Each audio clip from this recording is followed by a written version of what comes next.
#1 senior at Miami Northwestern with a perfect GPA. Let me just say that when I was George's age, I did not have a perfect GPA.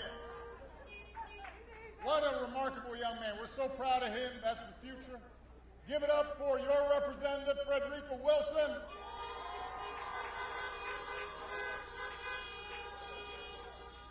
We've also got Debbie Mukasel-Powell,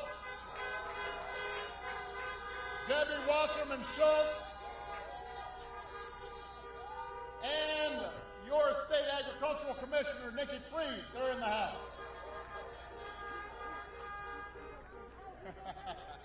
You got that horn honking good.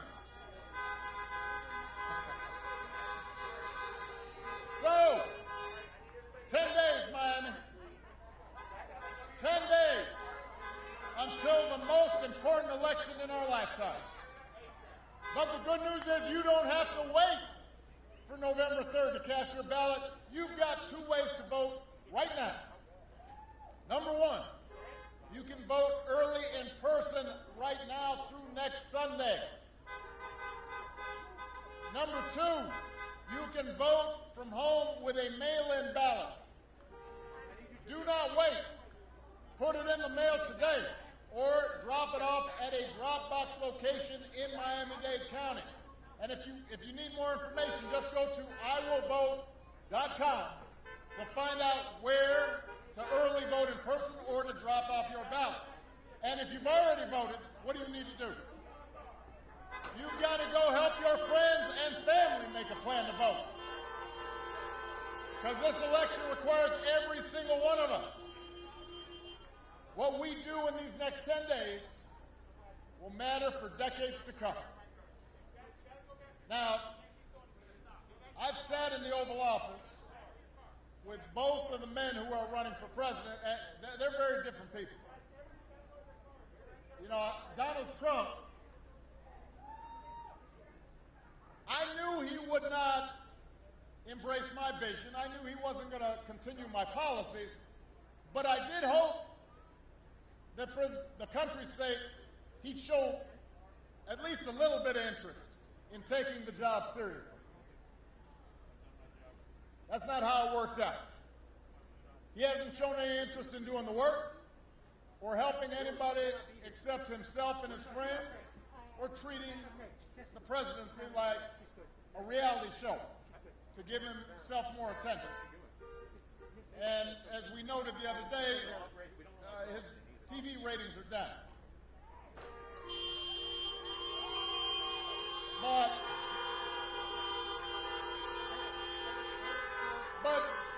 listen, Miami, the rest of us have to live with the consequences of what he's done. At least 220,000 Americans are dead. More than 100,000 small businesses have closed. 500,000 jobs are gone right here in Florida. 500,000 jobs. And I understand the president's coming to Florida today.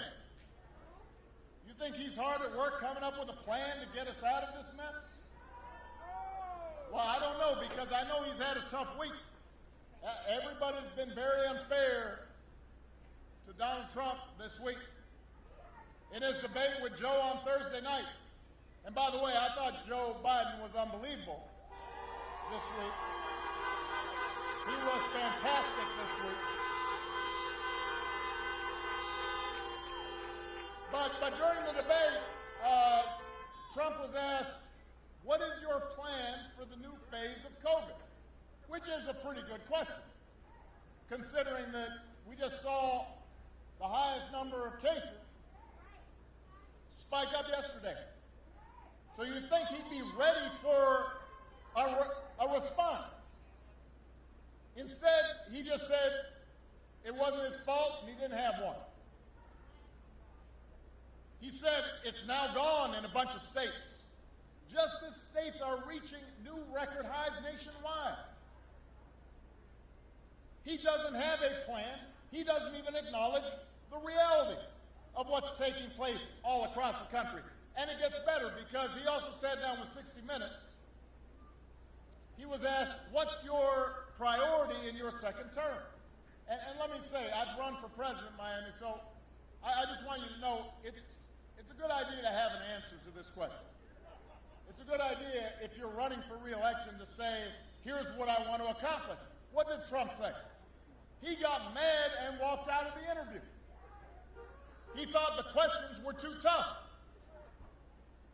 Too tough. Miami, listen, if he can't answer a tough question like, what would you like to do in your second term? Then it's our job to make sure he doesn't get a second term. And that's why, over the next 10 days, we got to work hard to elect Joe Biden and Kamala Harris the next president and vice president of the United States.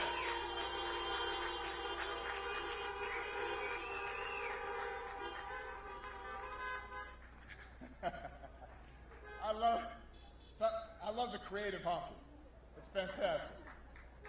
Now listen, you delivered twice for me, Florida, and now I'm asking you to deliver for Joe and deliver for Kamala.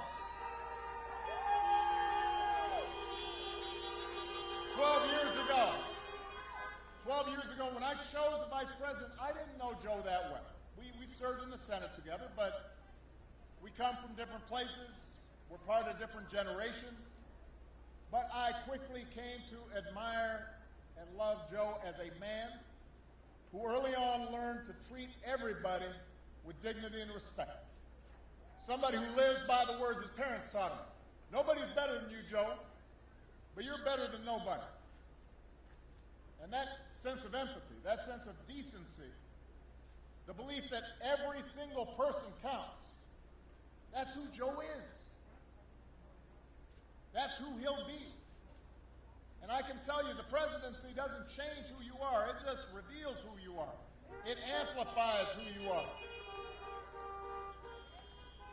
And for 8 years, I saw Joe up close.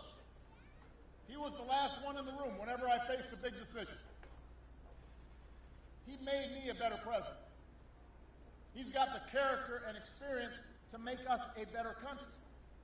And he and Kamala are going to be in the fight not for themselves, but for every single one of us. And that's what you need right now, somebody who cares about you and is thinking about you.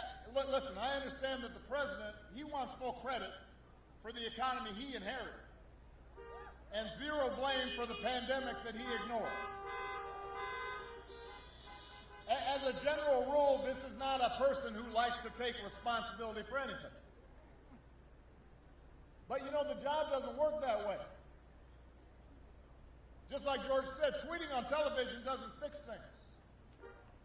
Inventing conspiracies don't make people's lives better. You've got to have a plan. You've got to do the work. And along with the experience of getting things done, Joe Biden has concrete plans and policies that are going to turn our vision of a better, fairer, stronger country into reality. We literally left this White House a pandemic playbook that showed them how to respond before a virus reached our shores. It must be lost along with the Republican health care plan. We can't find it. 8 months into this pandemic, 8 months into this pandemic, new cases are breaking records. Donald Trump isn't going to suddenly protect all of us. He can't even take the basic steps to protect himself. There's no sense that he's coming up with a new approach, with a new plan. He doesn't even acknowledge that there's a problem. Just this week, he complained that the pandemic was making him go back to work. If he had been working in the first place, we would never have seen the situation get this bad.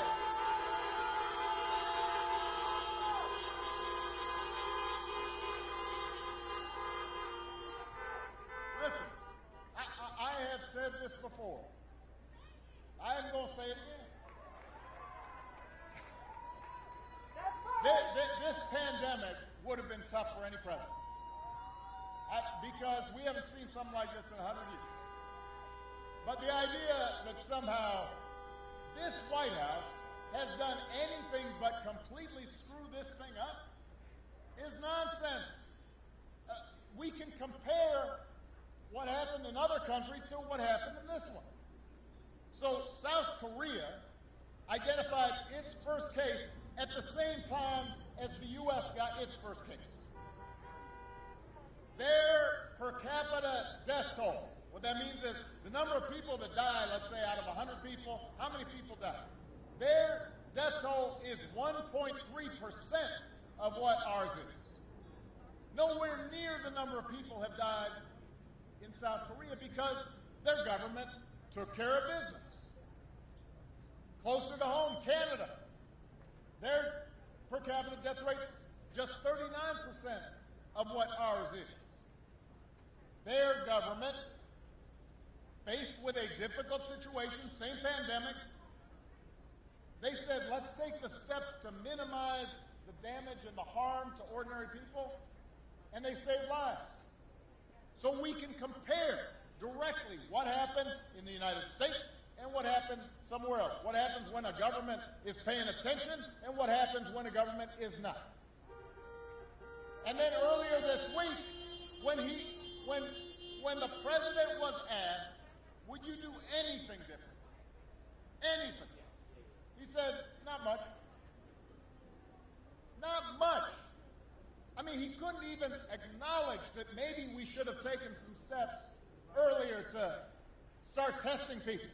Maybe we should have taken it more seriously and not pretended like it didn't exist. Maybe we shouldn't have had the president get on television and say that if you put some bleach in you, that might clean things out. Just maybe that might have made a difference.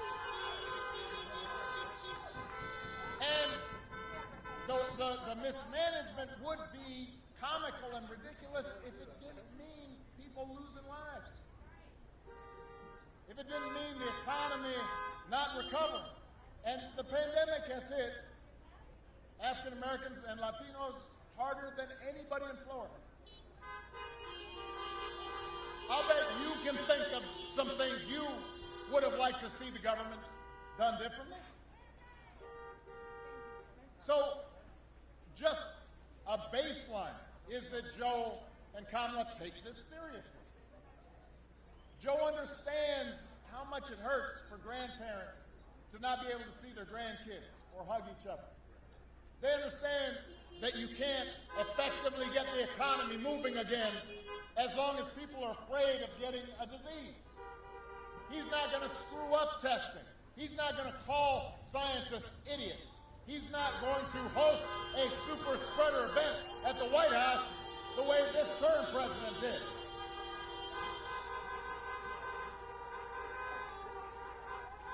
So Joe's going to get this pandemic under control with a plan that makes testing free and widely available, which we should have been doing months ago. He's going to get a vaccine to every American cost-free, and he's going to make sure that our frontline heroes never have to ask other countries for the equipment that they need to keep themselves safe while they're taking care of us.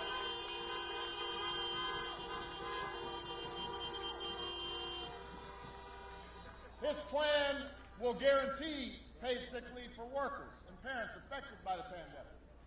And he's going to make sure that the small businesses that hold our communities together and employ millions of Americans can reopen safely.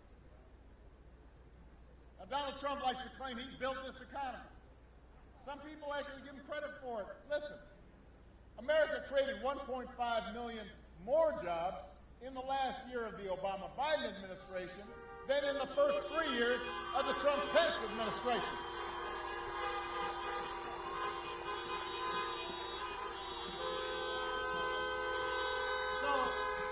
So unemployment was steadily going down during the Obama-Biden presidency, and then he gets elected and it keeps on going down, and suddenly he says, look what I did.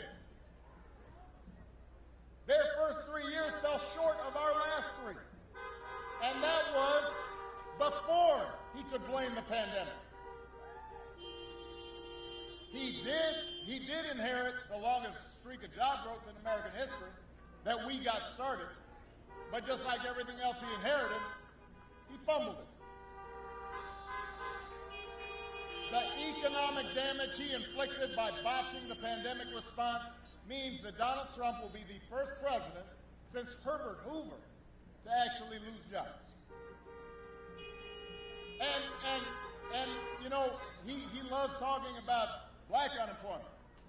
Says he's the best president for black folks since Abe Lincoln. What?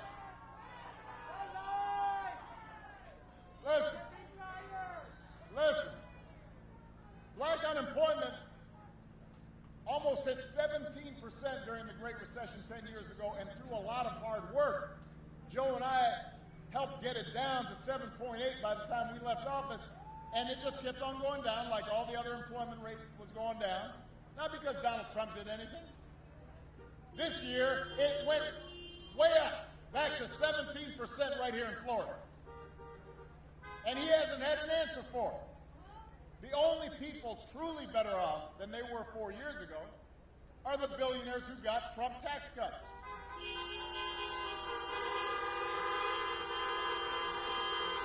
And meanwhile, he won't even extend relief to the millions of families who can't pay the rent or put food on the table in this pandemic. And the fact that he can't make that happen, that he won't make that happen, it's hard to understand because it's not like it's his money. He barely pays income taxes.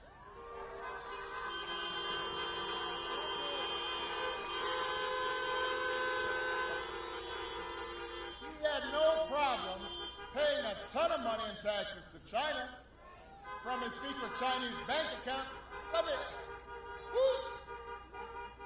Hold up a second. Let me just see a show of hands. How many people here have secret Chinese bank accounts?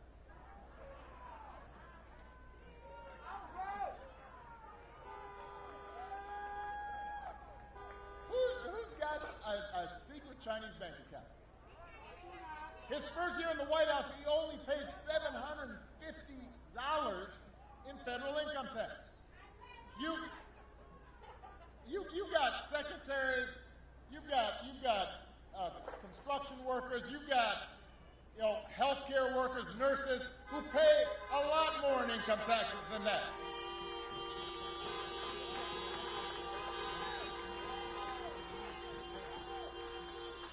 Listen, I'm not saying that like on tax day I'm just so happy about all the taxes I'm paying, but I pay more than 40 cents on every dollar I earn.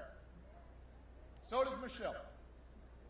And we do it proudly because what I know is that this country has blessed me, and that I want to make sure that folks like George can get a scholarship to go to college. I want to make sure that a senior is properly taken care of. I want to make sure that we're repairing roads and bridges and helping folks who need help, and that our veterans are getting the disability rights that they have earned.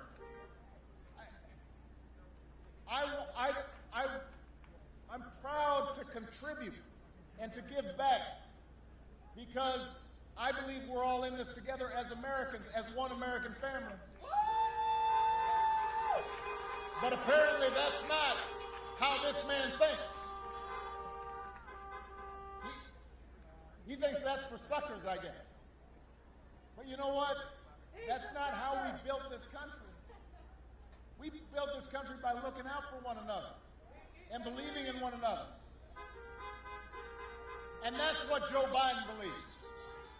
Joe Biden's got a plan to create 10 million good jobs in the energy sector, in the clean energy sector, right here in America. And it's part of his plan to protect Florida from climate change and secure environmental justice.